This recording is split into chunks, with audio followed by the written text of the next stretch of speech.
Hello everyone, मेरा नाम है सुयोगिता एंड स्वागत है आपका डॉक्टर वाला के इस बेहतरीन प्लेटफॉर्म पे। तो हम कर रहे थे मॉलिक्यूलर बेसिस ऑफ इनहेरिटेंस। इसका आज हम पार्ट 4 स्टार्ट करने वाले हैं। आई होप कि आपने तीनों पार्ट देख लिए होंगे। बहुत इंपॉर्टेंट पार्ट है आज का। ठीक है, एनसीईआरटी लेके बैठना, कॉपी पेन लेके बैठना, हो पाए तो साथ साथ नोट करते जाना।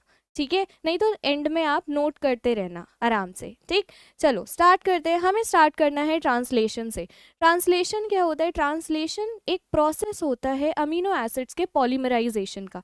अमीनो एसिड्स के पॉलीमराइजेशन का मतलब पॉलीमराइजेशन हो रहा है, एक साथ जुड़ते जा रहे हैं, जुड़ते जा रहे हैं, एक के बाद एक पॉलीमराइज होते जा रहे हैं अमीनो एसिड, ताकि एक पॉलीपेप्टाइड फॉर्म हो जाए। समझ गए? इस प्रोसेस को ट्रांसलेशन बोला जाता है। ठीक है, ट्रांसलेशन आरएनए से कन्वर्ट, आरएनए से क्या बनता है? प्रोटीन्स बनते हैं। इस प्रोसेस को ट्रांसलेशन कहा जाता है। और प्रोटीन्स किसके बने? अमीनो एसिड के। तो क्या बन रहा है? अमीनो एसिड्स बन रहे हैं और अमीनो एसिड्स एक साथ एक के बाद एक जुड़ते जा रहे हैं। इसे हम बोलते हैं पॉलीमराइजेशन। ठीक,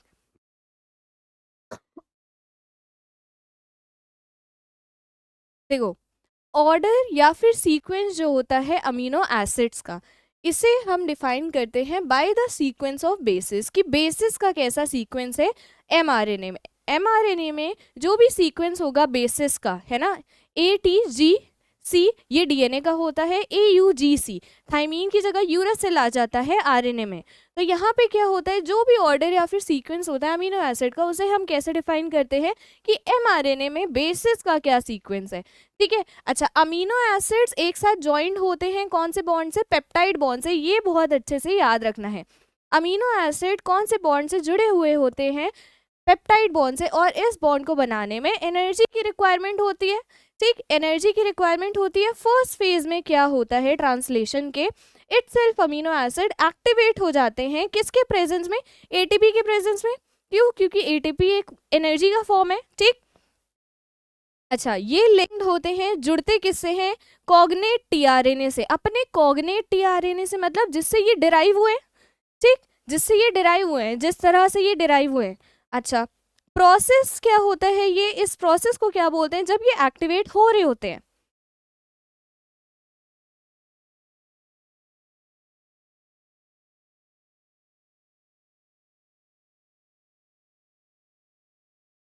जब ये एक्टिवेट हो रहे होते हैं एटीपी के प्रेजेंस में, तो उस प्रोसेस को क्या बोला जाता है? चार्जिंग ऑफ टीआरएनए या फिर अमीनो एसाइलेशन ऑफ टीआरएनए। ठीक, ये याद रखना। अच्छा, देखो, जब बॉन्ड बनता है तो उसके लिए एनर्जी की रिक्वायरमेंट होती है। वो एनर्जी किस फॉर्म में आती है? एटीपी के फॉर्म में। अच्छा, अगर रिएक्शन का रेट बढ़ाना है, रिएक्शन मतलब पेप्टाइड बॉन्ड के फॉर्मेशन का रेट बढ़ाना है, तो हमें कैटलिस्ट लगाना पड़ेगा। समझ गए? तो presence of catalyst enhance rate of formation of peptide bond. ठीक,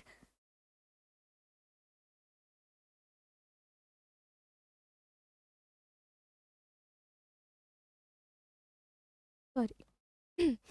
देखो, राइबोसोम्स क्या होते हैं? राइबोसोम्स रिस्पॉन्सिबल होते हैं किसके फॉर्मेशन के लिए? प्रोटीन सिंथेसिस के लिए। ठीक है, राइबोसोम्स की दो सब यूनिट होती हैं, एक लार्ज होती है, एक स्मॉल होती है। जो स्मॉल होती है ये एनकाउंटर करती है एमआरएनए को। ठीक है, एमआरएनए को एनकाउंटर जब करती है तब हम बोलते हैं ट्रांसलेशन स्टार्ट हो गया, बिगिन हो गया, ट्रांसलेशन बिगिन्स। अच्छा, दो साइट प्रेजेंट होती हैं लार्ज सब यूनिट में। लार्ज सब यूनिट में दो साइट्स प्रेजेंट होती हैं, और किसके लिए होती हैं? For subsequent amino acid to bind, ताकि सब्सिक्वेंट अमीनो एसिड बाइंड हो जाए उन साइट से। अच्छा, और ये इतने पास अमीनो एसिड इतने क्लोज आ जाएं कि उनमें पेप्टाइड बॉन्ड का फॉर्मेशन हो जाए। ठीक है, अब देखो, राइबोसोम कैटलिस्ट की तरह एक्ट करता है। ठीक है, राइबोसोम कैटलिस्ट की तरह एक्ट करता है, ये याद रखना। 23SR आरएनए जो कि बैक्टीरिया में होता है, यहाँ पे राइबोजाइम एंजाइम काम करता है ताकि पेप्टाइड बॉन्ड का फॉर्मेशन हो जाए। ठीक, अच्छा, ट्रांसलेशनल यूनिट,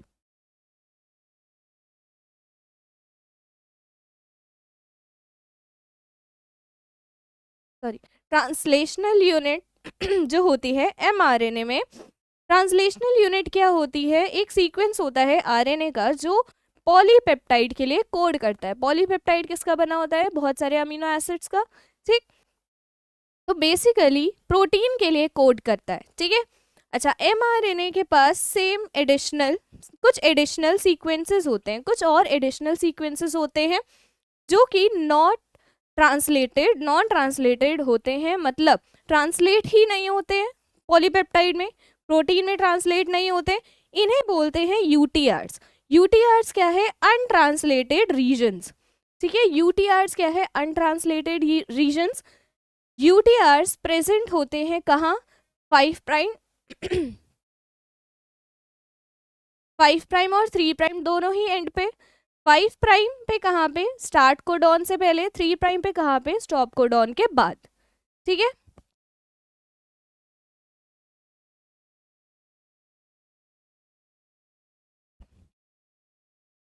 अच्छा इनिशिएशन के लिए, स्टार्ट होने के लिए क्या होता है? राइबोसोम्स बाइंड करते हैं mRNA से at the start codon. Start codon कौन सा है? AUG है, ठीक है। और ये रिकॉग्नाइज होता है ओनली बाय इनिशिएटर टीआरएनए। एक इनिशिएटर टीआरएनए होता है, उससे ये रिकॉग्नाइज होता है, ठीक है।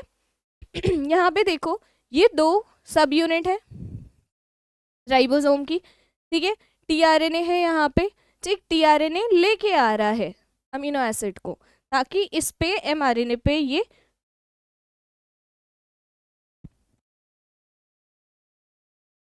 जुड़ जाए, ठीक है। नेक्स्ट देखो, राइबोसोम्स प्रोसीड करते हैं टू इलोंगेशन फेज। राइबोसोम आगे जाते हैं इलोंगेशन फेज में। प्रोटीन सिंथेसिस के इस स्टेज के दौरान क्या होता है? कॉम्प्लेक्सेस बनते हैं, और ये कॉम्प्लेक्सेस किसके बनते हैं? अमीनो एसिड जब टीआरएनए से बाइंड हो जाता है तो ये कॉम्प्लेक्स बनता है। सीक्वेंशियली बाइंड होते हैं to appropriate codon. Appropriate codon से सीक्वेंशियली बाइंड हो जाते हैं mRNA में, क्या फॉर्म करके? कॉम्प्लीमेंट्री बेस पेयर्स फॉर्म करके टीआरएनए के साथ, टीआरएनए एंटीकोडॉन के साथ, ठीक। अच्छा, राइबोसोम्स जो होते हैं मूव करते हैं एक कोडॉन से दूसरे कोडॉन पे, ठीक है, पूरे mRNA में, और अमीनो एसिड ऐड होते रहते हैं एक के बाद एक, ठीक है। ट्रांसलेटेड इनटू, और ये ट्रांसलेट होते हैं इनटू पॉलीपेप्टाइड सीक्वेंस, जो कि डिक्टेट किसने किया होता है? डीएनए ने डिक्टेट किया होता है। एंड रिप्रेजेंट किसके द्वारा हुआ है? mRNA के द्वारा रिप्रेजेंट हुआ है। समझ गए? अब आगे बढ़ते हैं। लास्ट में क्या होता है? एट द एंड एक रिलीज फैक्टर होता है जो कि बाइंड होता है स्टॉप कोडॉन से।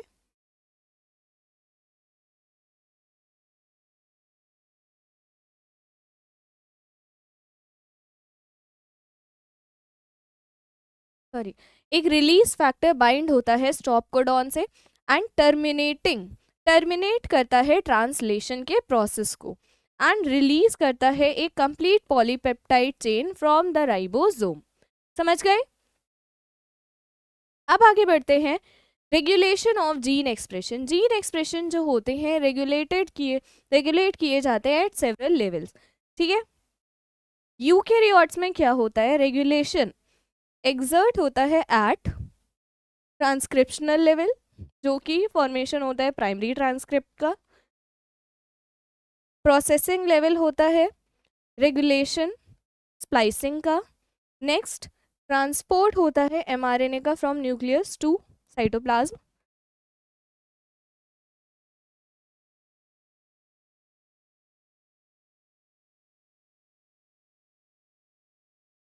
सॉरी, अच्छा, ट्रांसपोर्ट होता है mRNA का from nucleus to cytoplasm for translational level, ठीक है, ट्रांसलेशनल लेवल पे। नेक्स्ट आ जाओ, जीन्स जो होते हैं सेल में एक्सप्रेस होते हैं ताकि ये परफॉर्म कर पाए एक पर्टिकुलर फंक्शन या फिर एक सेट ऑफ फंक्शन, बहुत सारे फंक्शंस, ठीक है। फॉर एग्जाम्पल ले लो, अगर एक एंजाइम है, इसका नाम है बीटा गैलेक्टोसाइडेज, ये किसके द्वारा सिंथेसाइज हो रहा है? ई कोलाई के द्वारा। ये ई कोलाई के द्वारा सिंथेसाइज हो रहा है, एंड ये यूज किया जा रहा है ताकि हाइड्रोलिसिस हो पाए, कैटलिस्ट की तरह यूज किया जा रहा है ताकि हाइड्रोलिसिस हो पाए डाइसैकेराइड का, ठीक है। कौन सा डाइसैकेराइड? लैक्टोज। लैक्टोज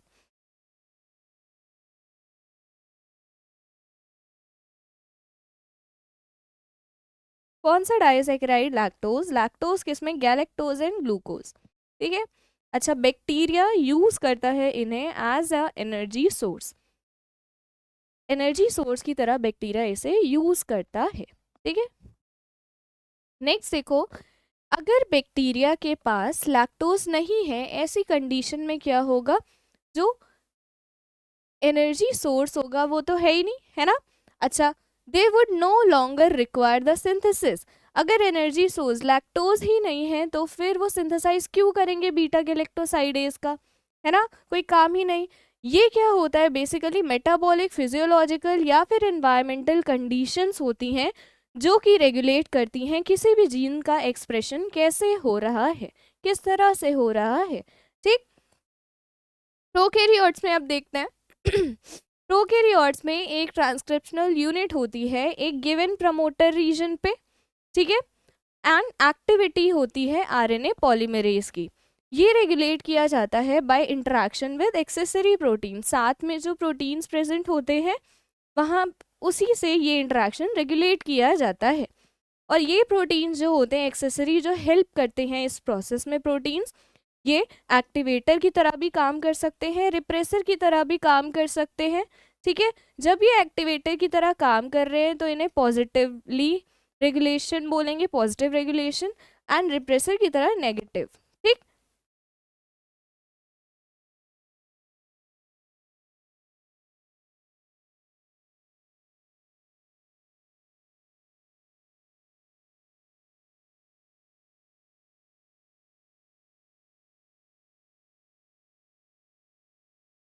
अब आ जाओ नेक्स्ट, एक्सेसिबिलिटी प्रमोटर रीजन की प्रोकैरियोट डीएनए में, डीएनए की ये बहुत सारे केसेस में रेगुलेट करी जाती है बाय प्रोटीन्स का जो इंटरेक्शन है विद सीक्वेंसेस, जिसे बोला जाता है ऑपरेटर्स।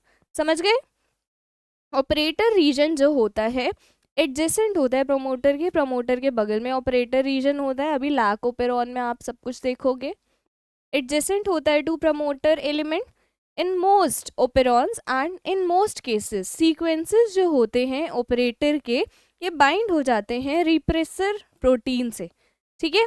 एंड फिर फॉर एग्जांपल ले लो, लैक ऑपरेटर है, लैक ऑपरेटर ये प्रेजेंट होता है सिर्फ लैक ओपेरॉन में ही, ठीक है, स्पेसिफिक होते हैं एंड इंटरैक्ट करते हैं specifically with the lac repressor only, ठीक है। स्पेसिफिक होते हैं कि लैक ओपेरॉन का है तो लैक ऑपरेटर है तो लैक रिप्रेसर से ही इंटरैक्ट करेगा, ठीक है।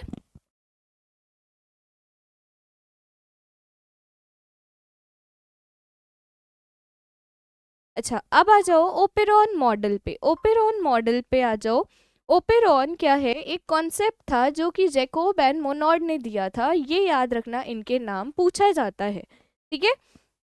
ओपेरॉन एक यूनिट होती है जीन एक्सप्रेशन की, प्रोकैरियोट्स में पाया जाता है। हर ओपेरॉन का अपना स्पेसिफिक ऑपरेटर और स्पेसिफिक रिप्रेसर होता है, समझ गए? अच्छा, जो लैक ओपेरॉन आपका है, लैक ओपेरॉन फर्स्ट ओपेरॉन था एंड लैक ओपेरॉन डिस्कवर किया गया था बाय जैकोब एंड मोनॉड। कौन से ईयर में? 1961 में। किसमें किया था? ई कोलाई, एसर्शिया कोलाई, ठीक। अच्छा, लैक ओपेरॉन में क्या है? लैक क्या है? लैक्टोज, ठीक है। यहाँ पे पॉलीसिस्ट्रॉनिक स्ट्रक्चरल जीन्स प्रेजेंट होते हैं। पॉलीसिस्ट्रॉनिक स्ट्रक्चरल जीन्स रेगुलेटेड होते हैं by common promoter and regulator gene. Polycistronic मतलब क्या होता है? जो जीन्स कोड करे मल्टीपल प्रोटीन्स को, ठीक है। पॉलीसिस्ट्रॉनिक स्ट्रक्चरल जीन है तो पॉलीसिस्ट्रॉनिक एमआरएनए भी बनाएंगे, है ना, और वो कोड करेंगे मल्टीपल प्रोटीन्स को, समझ गए?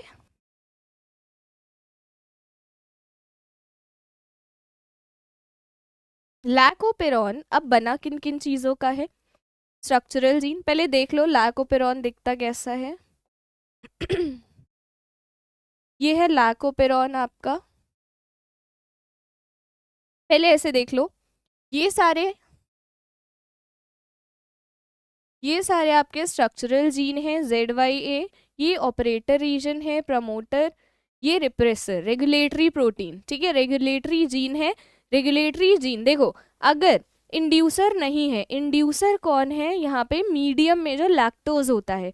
लैक्टोज अगर नहीं है तो क्या होगा? रेगुलेटरी जीन रिप्रेसर एमआरएनए बनाएगा। आई क्या है? Regulatory gene. P promoter. ठीक है, रेगुलेटरी जीन जो है रिप्रेसर एमआरएनए बनाएगा एंड ये रिप्रेसर एमआरएनए रिप्रेसर प्रोटीन बनाएगा। ठीक, ये रिप्रेसर जो होता है ऑपरेटर रीजन से बाइंड कर जाता है एंड ऑपरेटर नॉन फंक्शनल हो जाता है। नॉन फंक्शनल मतलब ये यहाँ से प्रमोटर के पास क्या होता है? RNA polymerase. आरएनए पॉलीमरेज आगे नहीं जा पाएगा अगर ऑपरेटर पे रिप्रेसर बाइंड हो गया। ठीक है, तो अगर आगे नहीं जा पाएगा आरएनए पॉलीमरेज तो ट्रांसक्रिप्शन ट्रांसलेशन नहीं होगा। समझ गए? अच्छा, रिप्रेसर बाइंड कर जा रहा है ऑपरेटर रीजन से एंड आरएनए पॉलीमरेज ट्रांसक्राइब नहीं कर पा रहा है ना?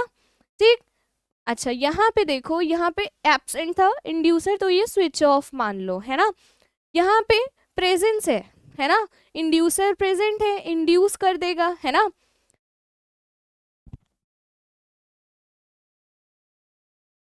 ठीक, अच्छा रेगुलेटरी जीन, यहाँ पे लैक्टोज मीडियम में प्रेजेंट है। रेगुलेटरी जीन अपना काम करेगा रिप्रेसर एमआरएनए बनाने का। फिर रिप्रेसर एमआरएनए से क्या बनेगा? रिप्रेसर बनेगा। इस रिप्रेसर से बाइंड होके कौन आ जाएगा? इंड्यूसर बाइंड हो जाएगा और रिप्रेसर और इंड्यूसर बाइंड हो गए। तो रिप्रेसर ऑपरेटर पे जाके बाइंड नहीं हो पाएगा क्योंकि यहाँ ये तो ऑलरेडी बाइंड हो गया। तो हम क्या कहेंगे? रिप्रेसर इनएक्टिव हो गया है। ठीक है, एंड नेक्स्ट यहाँ पे आरएनए पॉलीमरेज यहाँ से निकलेगा, यहाँ पे ट्रेवल करेगा एंड यहाँ पे ट्रांसक्रिप्शन होगा जिससे लैक एमआरएनए बनेगा। ठीक है, एंड ये पॉलीसिस्ट्रॉनिक एमआरएनए है जो मल्टीपल प्रोटीन्स को कोड करेगा। समझ गए? फिर इनका ट्रांसलेशन होके बीटा गैलेक्टोसाइडेज बनेगा, परमीएज एंड ट्रांस एसिटाइलेज बनेगा। समझ गए? ये कंडीशन कैसी है? स्विच ऑन है। ये कंडीशन कैसी है? Switch off. ठीक है, अब हर एक के बारे में हम देख लेते हैं।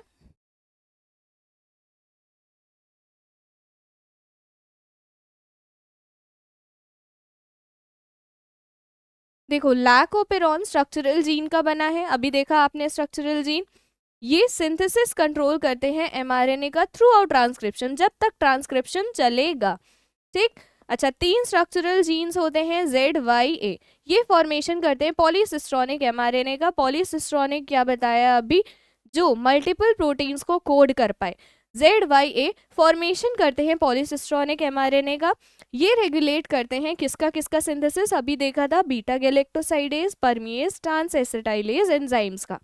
अब ये 3 भी क्या करते हैं हम देखते हैं।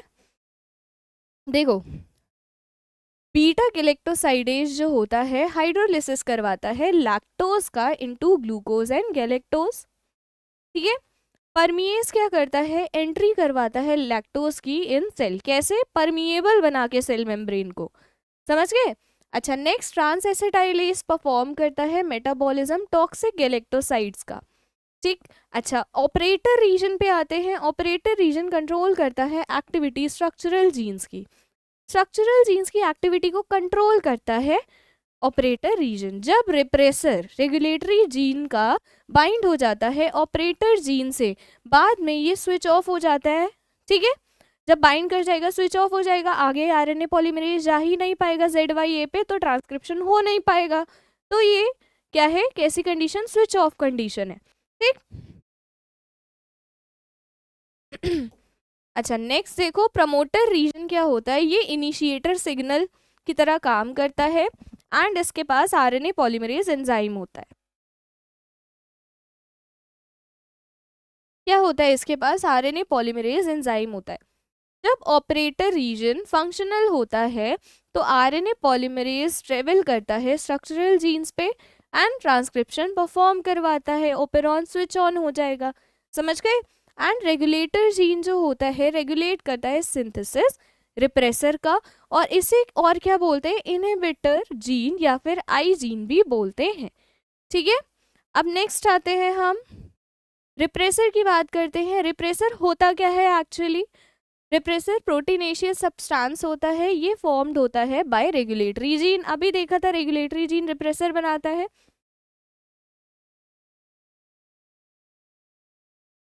रेगुलेटरी जीन रिप्रेसर बनाता है, रिप्रेसर बाइंड होता है ऑपरेटर रीजन से एंड ट्रांसक्रिप्शन प्रिवेंट कर देता है, मतलब स्विच ऑफ वाली कंडीशन।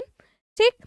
नेक्स्ट इंड्यूसर की बात करें तो केमिकल सब्सटेंस होता है इंड्यूसर, जो कि हार्मोन हो सकता है, एंजाइम हो सकता है, एक्सेट्रा। ठीक।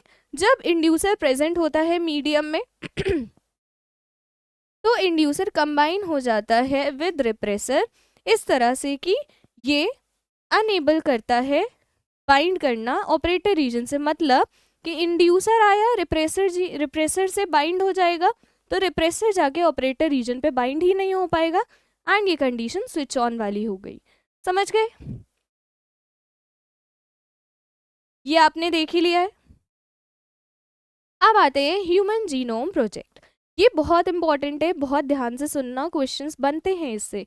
बहुत सारी चीज़ें हैं इसमें ऐसी जो सिर्फ याद ही करनी है, ठीक है? तो साथ साथ याद करते जाना।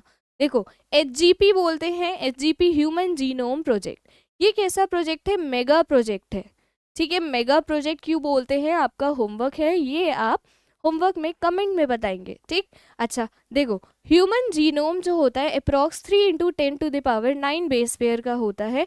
अगर कॉस्ट जो होती है अगर सीक्वेंसिंग की कॉस्ट के लिए रिक्वायर्ड है $3, ठीक, पर बेस पेयर के लिए, मतलब एक बेस पेयर के लिए $3 चाहिए, तो 3 × 10⁹ बेस पेयर्स हैं।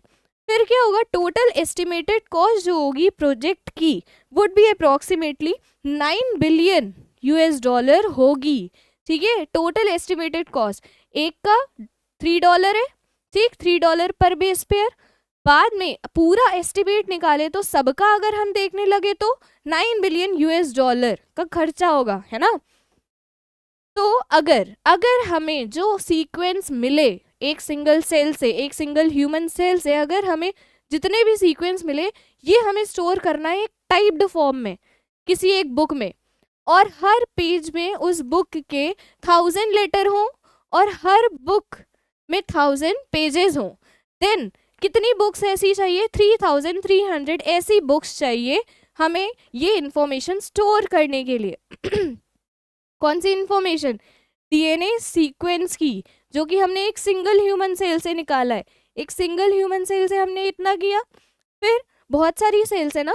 अच्छा, तो HGP क्लोजली एसोसिएट करता है एक न्यू एरिया के रैपिड डेवलपमेंट का बायोलॉजी में।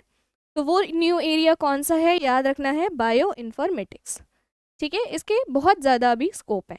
ठीक, बायो इन्फॉर्मेटिक्स।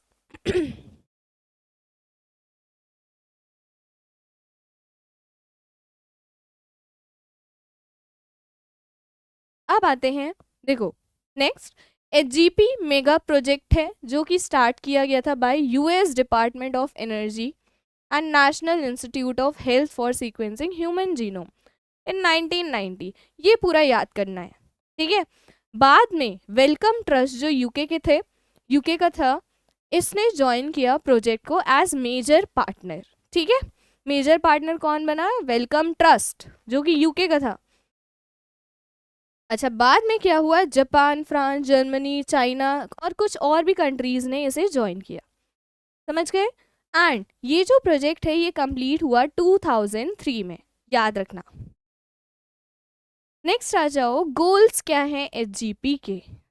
हर कोई अपने गोल्स बनाता है ना, कि हर दिन के गोल्स होते हैं, आज इतने चैप्टर कंप्लीट कर लेंगे, आज इतना रिवीजन कंप्लीट कर लेंगे, है ना? गोल होता है, कोई एक गोल कंप्लीट, कोई छोटे छोटे गोल बनाता है, कोई बड़े बड़े गोल्स बनाता है।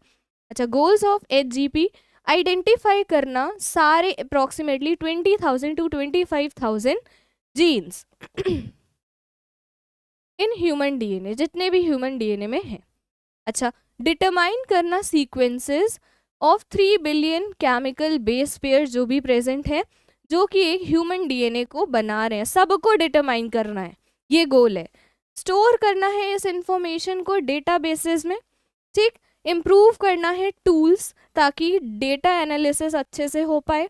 नेक्स्ट, ट्रांसफ़र करना है रिलेटेड टेक्नोलॉजीज़, और भी रिलेटेड टेक्नोलॉजीज़ को ट्रांसफ़र करना है दूसरे सेक्टर्स में, जैसे कि इंडस्ट्रीज़ में। ठीक है, नेक्स्ट, एड्रेस करना है एथिकल, लीगल, सोशल इश्यूज, इसे बोलते हैं LCELSI। ठीक है, that may arises from this project, ठीक है, जो इस प्रोजेक्ट से इश्यूज आ रहे हैं उनको एड्रेस करना है एंड सॉल्व करना है, ठीक। नेक्स्ट देखो मेथडोलॉजी पे आते हैं। दो अप्रोचेज हैं जो कि recognise have been recognized from analyzing from human genome, ठीक। दो चीज़ें हैं, दो अप्रोचेज हैं, ESTs हैं। ESTs पूछा जाता है full form expressed sequence tags. Tag से समझ रहे होगे, एक्सप्रेस्ड सीक्वेंस टैग्स ये होते हैं आइडेंटिफाई करने के लिए सारे जीन्स जो कि एक्सप्रेस हो रहे हैं, जितने भी जीन्स एक्सप्रेस हो रहे हैं आरएनए में वो सारे जीन्स को आइडेंटिफाई करते हैं इस अप्रोच से। सेकेंड, सीक्वेंस एनोटेशन में क्या होता है, सीक्वेंसिंग करी जाती है कोडिंग और नॉन कोडिंग रीजन्स की। पूरे जीनोम के कोडिंग और नॉन कोडिंग रीजन्स की सीक्वेंसिंग करी जाती है एंड असाइन किया जाता है different regions in sequence with functions. समझ गए?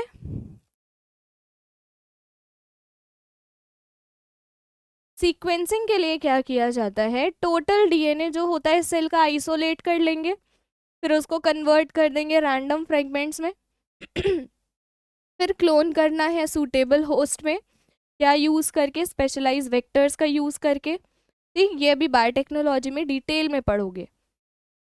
एम्प्लीफिकेशन, हर पीस ऑफ डीएनए का, जितने भी पीस ऑफ डीएनए मिले तुम्हें एम्प्लीफिकेशन करना है जो डिजायर्ड है, इससे सीक्वेंसिंग ईजी हो जाती है। अब देखो कुछ सेलिएंट फीचर्स थे ह्यूमन जीनोम के। पहला क्या है, इसमें 30,000 जीन्स प्रेजेंट होते हैं। 30,000 genes much lower than previous estimate. पहले जो एस्टिमेट निकाला गया था उससे काफ़ी कम जीन्स कंटेन करता है ह्यूमन जीनोम। इसमें 3.1647 बिलियन न्यूक्लियोटाइड बेसिस है। लेस देन 2% जीनोम का शो करता है स्ट्रक्चरल जीन्स जो कि कोड करेंगे प्रोटीन्स के लिए, ठीक है।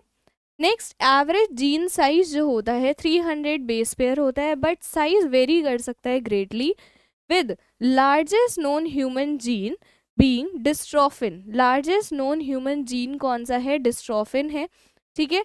2.4, नेक्स्ट देखो 2.4 मिलियन बेसेस हैं इसमें, प्रेजेंट हैं एक्स क्रोमोजोम पे। स्मॉलेस्ट जीन TDF जो कि 14 बेसेस का है, ये प्रेजेंट है वाई क्रोमोजोम पे, ठीक है। इतना आ गया। नेक्स्ट देखो क्रोमोजोम आई कंटेन करता है 2968 जीन्स।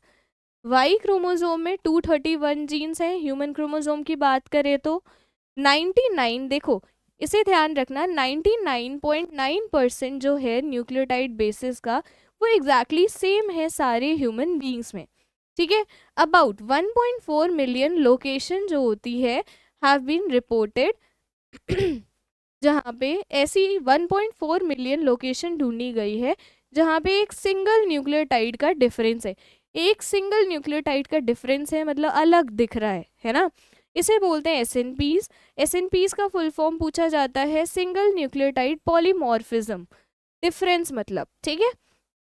ये देखा गया है कितनी लोकेशंस पे, 1.4 मिलियन लोकेशंस पे। दे हैव पोटेंशियल, इनके पास पोटेंशियल होता है कि ये हेल्प करें और क्रोमोजोमल लोकेशन ढूंढ के दें जो कि डिजीज एसोसिएटेड हैं एंड ट्रेस करें ह्यूमन हिस्ट्री को। समझ गए? नेक्स्ट देखो, जितने भी रिपीटेड सीक्वेंसेस होते हैं ये बहुत लार्ज पोर्शन बनाते हैं ह्यूमन जीनोम का। जो रिपीटेटिव सीक्वेंसेस होते हैं ये स्ट्रेचेस होते हैं डीएनए सीक्वेंसेस के that are reported many times, जिन्हें बहुत बार रिपोर्ट किया गया है, 100 to 1000 टाइम ये रिपीट हो रहे हैं, बस सेम चीज़ रिपीट हो रही है। कोई भी डायरेक्ट कोडिंग फंक्शन नहीं है इनका, लेकिन ये भी ज़रूरी है क्योंकि इनसे हम क्रोमोसोम का स्ट्रक्चर, डायनामिक और एवोल्यूशन की स्टडी कर सकते हैं। समझ गए? नेक्स्ट आ जाओ डीएनए फिंगरप्रिंटिंग, ठीक है। डीएनए फिंगरप्रिंटिंग डीएनए प्रोफाइलिंग भी बोलते हैं, ठीक। 99.9% अभी देखा था, 99.9% बेस सीक्वेंस जो है एमंग ह्यूमन ये सेम है, सिर्फ डिफरेंस कितने का है, 0.1% डिफरेंस है इन सीक्वेंस ऑफ डीएनए। ठीक है, और यही 0.1%।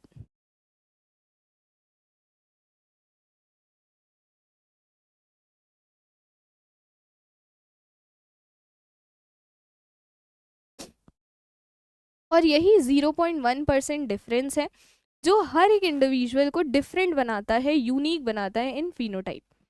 ठीक है, समझ गए। नेक्स्ट देखो, मेथड्स क्या हैं कि हम जेनेटिक डिफरेंसेस को ढूंढ पाए। पहला, सीक्वेंसिंग कर लें या तो डीएनए की, पर ये सीक्वेंसिंग डीएनए की करना बहुत डाउंटिंग और एक्सपेंसिव प्रोसेस है। डाउंटिंग मतलब क्या होता है, डिफिकल्ट टू डील। ठीक है, difficult to deal and expensive process है। दूसरा, हम डीएनए फिंगरप्रिंटिंग कर सकते हैं। डीएनए फिंगरप्रिंटिंग क्विक वे होता है कि हम डीएनए सीक्वेंसेस को कंपेयर कर ले। ठीक है, अच्छा, ये याद रखना है बहुत अच्छे से, सर एलेक जेफरीज 1984, ईयर याद रखना, इन्होंने डिस्कवर किया था डीएनए फिंगरप्रिंटिंग को। ठीक है, डीएनए फिंगरप्रिंटिंग को डिस्कवर किसने किया था, सर एलेक जेफरीज 1984 में। नेक्स्ट, जो इंडिया में डॉक्टर के कश्यप एंड डॉक्टर लालजी सिंह ने स्टार्ट किया था डीएनए फिंगरप्रिंटिंग इन इंडिया। अपना भी याद रखना है, ठीक है, अपना भी याद रखना है, डॉक्टर के कश्यप एंड डॉक्टर लालजी सिंह। ठीक, नेक्स्ट, प्रिंसिपल क्या है डीएनए फिंगरप्रिंटिंग का। जो जेफरीज थे, उन्होंने, सर एलेक जेफरीज ने ऑब्जर्व किया कि डीएनए हर इंडिविजुअल का कंटेन करता है कुछ non cistronic hyper variable repeats, mini satellite sequences, और इन्हें हम वीएनटीआरस बोलते हैं।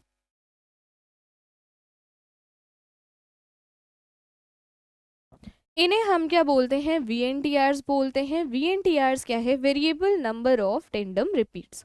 ठीक है, एंड ये variable number of tandem, tandem मतलब सीक्वेंसेस का रिपीट। ठीक है, variable number of tandem repeat जो होते हैं, ये high degree of polymorphism show करते हैं, मतलब डिफरेंस। पॉलीमॉर्फिज्म अभी देखा था, डिफरेंस है ना, high degree of polymorphism show करते हैं एंड क्या फॉर्म करते हैं, basis of DNA fingerprinting.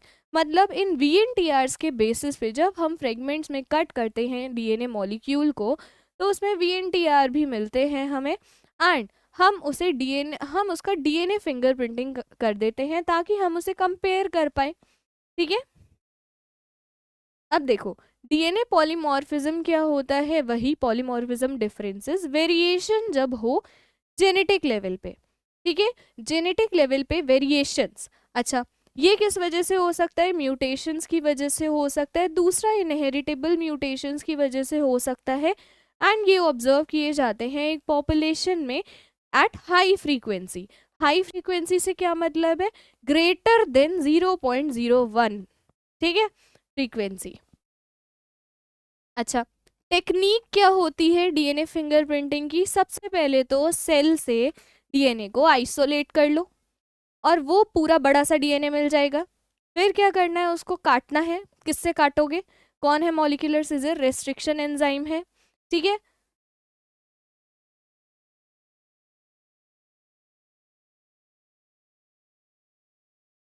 Sorry, मतलब जो बड़ा सा डीएनए मॉलिक्यूल मिला है उसे कट कर लो। कट करना मतलब डाइजेस्ट करना, किससे, रेस्ट्रिक्शन एंजाइम से। फिर क्या होगा, तुम्हें बहुत सारे फ्रेगमेंट्स मिल जाएंगे, उनमें तुम्हारा वीएनटीआर भी मिलेगा, है ना। फिर जो फ्रेगमेंट्स तुम्हें मिलते हैं उन्हें साइज के बेसिस पे सेपरेट कर लो, और इसे हम, इस टेक्निक को क्या बोलते हैं, जेल इलेक्ट्रोफोरेसिस। जेल इलेक्ट्रोफोरेसिस कर लेना है। फिर जो वीएनटीआरस होते हैं उनको मल्टीप्लाई करना है पीसीआर टेक्निक से। PCR technique polymerase chain reaction technique होता है। इससे हम एम्प्लीफिकेशन कर सकते हैं डीएनए का, फ्रेगमेंट का। ठीक है, मतलब 1 से बिलियन में, मतलब बहुत सारी कॉपीज बना सकते हैं। ठीक है, ये अभी डिटेल में तुम पढ़ोगे आगे। ठीक, अच्छा, वीएनटीआर जो होते हैं इन्हें ट्रीट किया जाता है विद एल्कलाइन केमिकल्स, ताकि ये डबल स्टैंडर्ड से कैसे हो जाएं, सिंगल स्टैंडर्ड डीएनए फ्रेगमेंट्स में कन्वर्ट हो जाएं। ठीक फिर क्या करते हैं, जो सिंगल स्टैंडर्ड डीएनए होते हैं, सिंगल स्टैंडर्ड डीएनए फ्रेगमेंट होते हैं, उन्हें हम शिफ्ट कर देते हैं कहाँ पे, नाइलॉन या फिर नाइट्रोसेलुलर मेम्ब्रेन पे, नाइट्रोसेलुलोज मेम्ब्रेन पे। ठीक है, बाय किससे, साउदर्न ब्लॉटिंग। ठीक है, अच्छा, radio active single standard probe जो होते हैं इन्हें यूज़ किया जाता है ताकि ये VNTRs के साथ बाइंड कर ले, सॉरी हाइब्रिडाइजेशन कर ले VNTRs के साथ, ठीक है। फिर हमें जो मिला है उसकी ऑटो रेडियोग्राफी करनी है। जो नाइलॉन मेम्ब्रेन है उसे एक्सपोज कर देना है, किसके साथ, किसके सामने, एक्सरे फिल्म के सामने।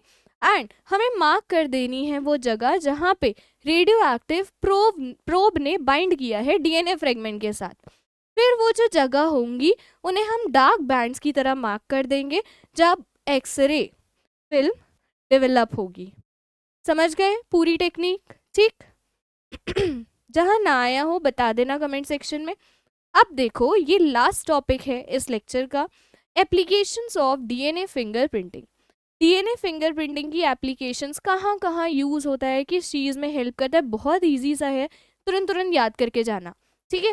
देखो डिटेक्शन कर सकते हैं, ये हेल्प करता है क्राइम और इलीगल परसूट्स के डिटेक्शन में। पिटर्निटी एंड मैटरनिटी पे बहुत क्वेश्चन आ जा रहा है इससे। पिटर्निटी एंड मैटरनिटी डिस्प्यूट्स सॉल्व करे जा सकते हैं बाय DNA फिंगरप्रिंटिंग, है ना। असली पेरेंट कौन है किसी खोए हुए बच्चे का, वो देखा जा सकता है। अच्छा, स्टडी ब्रीडिंग पैटर्न स्टडी कर सकते हैं बहुत सारे एनिमल्स का जो डेंजर फेस कर रहे हैं एक्सटिंक्शन का, जो एक्सटिंक्ट होने वाले हैं उनका ब्रीडिंग पैटर्न की स्टडी कर सकते हैं हम, ताकि उनको उनकी प्रजाति को एक्सटिंक्शन से हम बचा पाए, ठीक है।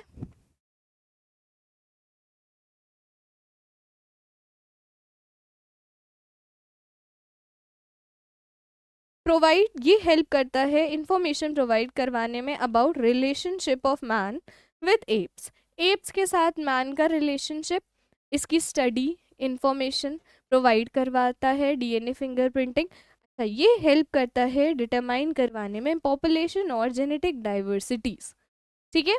समझ गए, यहाँ पे आपका molecular basis of inheritance chapter खत्म हुआ, ठीक है।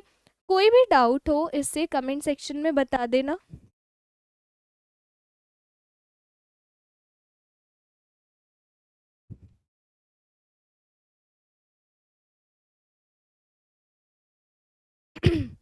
कोई भी डाउट हो कमेंट सेक्शन में बता देना। लेक्चर कैसा लगा कमेंट करके जाना, ठीक है। और ऐसे लेक्चर्स के लिए सब्सक्राइब करके जाना, लाइक करके जाना। Thanks for watching.